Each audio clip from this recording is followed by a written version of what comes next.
کہ اگر کوئی شخص کسی مسلمان کو کسی بے چینی کی حالت میں دیکھے، کسی پریشانی میں دیکھے جس کی وجہ سے وہ بے چین ہو رہا ہو، خواہ کوئی بھی پریشانی ہو، تو جو شخص اس کی پریشانی کو دور کرے گا تو اللہ تبارک و تعالی قیامت کے دن اس کی بے چینیوں میں سے اس بے چینی کو دور کرے گا، ایک بے چینی کو دور کرے گا۔ ایک انسان کو ہم دیکھتے ہیں کہ وہ کسی مشکل میں مبتلا ہے، پریشانی میں ہے، مثلا فقر و فاقے کا شکار ہے، اس کے گھر میں کھانے کو نہیں ہے، تو جو مسلمان اس کی اس بے چینی کو دور کرے گا، اس کی معاشی پریشانی دور کرے گا، تو اللہ تعالیٰ آخرت میں اس کا یہ صلہ عطا فرمائیں گے کہ وہاں جو بے چینیاں ہیں ان میں سے کسی بے چینی کو اللہ تعالیٰ دور فرمائے۔ کوئی شخص بیمار ہے، اس بیمار کے علاج کی کوئی شخص کوشش کرتا ہے، کوئی بے روزگار ہے، بے روزگاری کی وجہ سے بے چینی میں مبتلا ہے، وہ اس کو روزگار دلانے کی کوشش کرتا ہے۔ کوئی شخص ہے کہ جس کی بیٹیاں گھر میں بیٹھی ہوئی ہیں اور وہ ان کے لیے رشتے کی تلاش میں ہے، تو کوئی شخص اس کو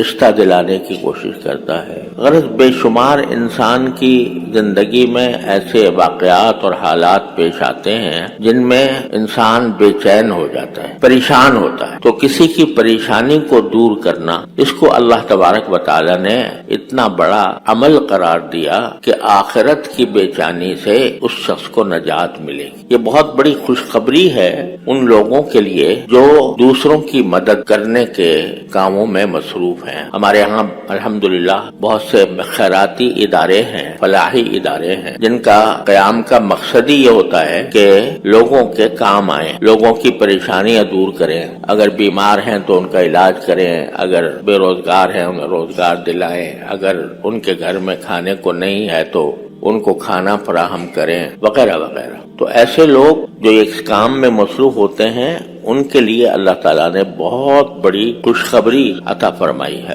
آخرت کی بے چینیاں کیا ہیں آپ یہاں پر تصور نہیں کر سکتے۔ آخرت میں میدان حشر میں جو انسانوں کی کیفیت ہوگی اس کا ذکر قرآن کریم میں بھی آیا ہے اور احادیث میں رسول کریم صلی اللہ علیہ وسلم نے بھی بیان فرمایا۔ قرآن کریم نے یہ فرمایا کہ وہ دن ایسا ہوگا کہ یوم یفر المرء من اخیہ وامہ وابیہ وصاحبتہ وبنیہ، کہ وہ دن ایسا ہوگا کہ آدمی اپنے بھائی سے بھاگے گا اور اپنے ماں باپ سے بھاگے گا، اپنے بیوی بچوں سے بھاگے گا۔ کیا مانا کہ اگر وہ اس کو فریاد کے لیے بلائیں گے، بھئی میں اس بے چینی میں مبتلا ہوں، تم کچھ میری مدد کرو،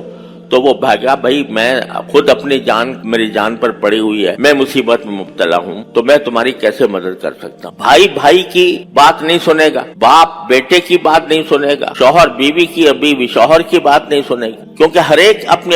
ہر ایک کو اپنی نفسی پڑی ہوگی۔ یہ عالم ہے اس وقت کا، اس محشر کا۔ اللہ تعالی ہم سب کو اس کو عافیت سے گزارے کہ محشر کے وقت میں جب تک کہ انسان کے لیے یہ فیصلہ نہ ہو جائے کہ اسے جنت میں جانا ہے یا جہنم میں، اس وقت میں ہر انسان ایک بے چینی میں مبتلا ہے، بے چینی میں مبتلا ہوگا کہ پتہ نہیں میرا انجام کیا ہونے والا ہے۔ پہلے نامہ اعمال آئے گا، وہ میرے دائیں ہاتھ میں دیا جاتا ہے یا بائیں ہاتھ میں دیا جاتا ہے، پشت کے پیچھے سے دیا جاتا ہے یا سامنے سے دیا جاتا ہے۔ قرآن کریم میں دونوں کا ذکر ہے کہ اما من اوتی کتابہ بیمینہ فسوف یحاسب حسابا یسیرا، کہ جس کے دائیں ہاتھ میں نامہ اعمال دیا جائے گا اس سے بہت معمولی قسم کا حساب لیا جائے گا، اور من اوتی کتابہ وراء ظہرہ فسوف یدعو ثبورا، کہ جس کے پشت کے پیچھے سے بائیں ہاتھ میں نامہ اعمال دیا جائے گا تو وہ اپنی ہلاکت کو پکارے گا کہ کاش میں مری جاؤں، کیونکہ آگے جہنم کا عذاب اس کو نظر آ رہا ہو۔ جب تک یہ فیصلہ نہ ہو جائے، ایک تو اس وقت انسان کو ہر ایک کو اپنی پڑی ہوگی، کوئی دوسرے کا بوجھ اٹھانے کو تیار نہیں ہوگا، دوسرے سے کی مدد کرنے کے قابل نہیں ہوگا۔ لہذا یوم یفر المرء من اخیہ وامہ وابیہ، آدمی اپنے بھائی سے بھاگے گا، یعنی اس سے کہا کہ تم جانو تمہارا کام جانے، مجھے تو اپنی پڑی ہوئی، اور دوسرے اس وقت جب کہ وزن ہو رہا ہوگا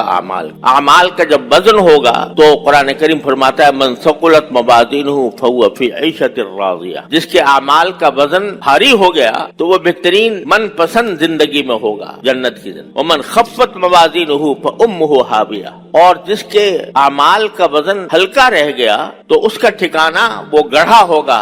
جنت کا گڑھا، امہ ہاویہ وما ادراک ما ہی، تمہیں کیا پتا کہ وہ گڑھا کیسا ہے، نارن حامیہ، وہ بھڑکتی ہوئی آگ ہوگی جس میں اس کو جالے جانے کا خوف ہو۔ تو اس وقت میں جب حساب و کتاب ہو رہا ہوگا تو انسان اس بے چینی میں ہوگا کہ میرا انجام کیا ہونے والا ہے۔ اس وقت میں کوئی بھائی کسی بھائی کی مدد نہیں کر سکے گا، ماں باپ کسی اولاد کی مدد نہیں کر سکیں گے، شوہر بیوی کی مدد نہیں کر سکے گا، بیوی شوہر کی مدد نہیں کر سکے گی۔ اتنی بے چینیوں کے عالم میں وہ لوگ جو دنیا میں لوگوں کے کام آیا کرتے تھے، وہاں تو کوئی کام نہیں آئے گا، لیکن دنیا میں جو دوسروں کے کام آیا کرتے تھے، دوسروں کی مدد کیا کرتے تھے، دوسروں کی پریشانیاں دور کرنے میں لگے رہتے تھے، وہ اللہ تعالیٰ ان کی بے چینیاں اس وقت دور فرمائے۔ من نفس عن مسلم کربۃ فی الدنیا نفس اللہ عنہ کربۃ من کرب یوم القیامہ، قیامت کی بے چینیوں میں اس وقت میں اللہ تبارک و تعالیٰ کہ بھائی دیکھو یہ میرا بندہ یہ دوسروں کے کام آتا تھا، یہ اگر کوئی بے روزگار ہوتا تھا اس کو روزگار دلا دیتا تھا، کوئی